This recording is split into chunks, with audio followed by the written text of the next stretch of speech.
দেখো স্লাইস করে রাখা 2 টুকরো আদা আর কিছু কাজু বাদামকে পেস্ট করে রেখে দিচ্ছি। এবার কিন্তু স্লাইস করে রাখা পনিরটাকে কিন্তু ভেজে নিচ্ছি। দেখো ডালিয়ার খিচুড়ি পোলাও তো অনেক খেয়েছি, আজ একটু বিরিয়ানি করব। আজ অষ্টমীর দিনে নিরামিষ বিরিয়ানি করে খাওয়া যাক। চলো আলুটাকেও কিন্তু ভেজে তুলে নিলাম। এবার কড়াইয়ে একটু ঘি দিয়ে দিয়েছি। আদা আর ওই কাজু বাদামের পেস্টটাকে ভালো করে কিন্তু কষিয়ে নিতে হবে। একটু কিন্তু জল দিয়ে দিলাম।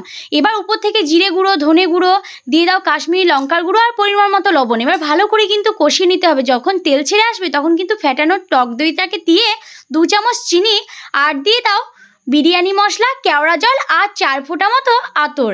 ব্যাস এবার কিন্তু মশলা থেকে তেল ছেড়ে এলেই পনিরগুলোকে দিয়ে ভালো করে কষিয়ে নিতে হবে যতক্ষণ না তেল ছেড়ে আসছে। দেখো পনির কষা কিন্তু হয়ে গেছে।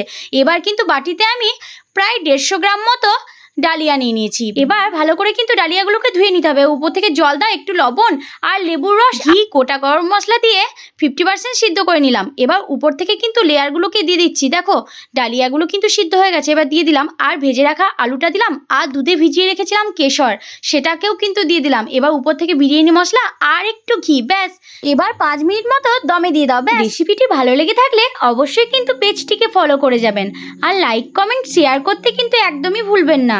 নিরামিষ দিনে এইভাবে একবার বানিয়ে কিন্তু খেয়ে দেখতে পারেন।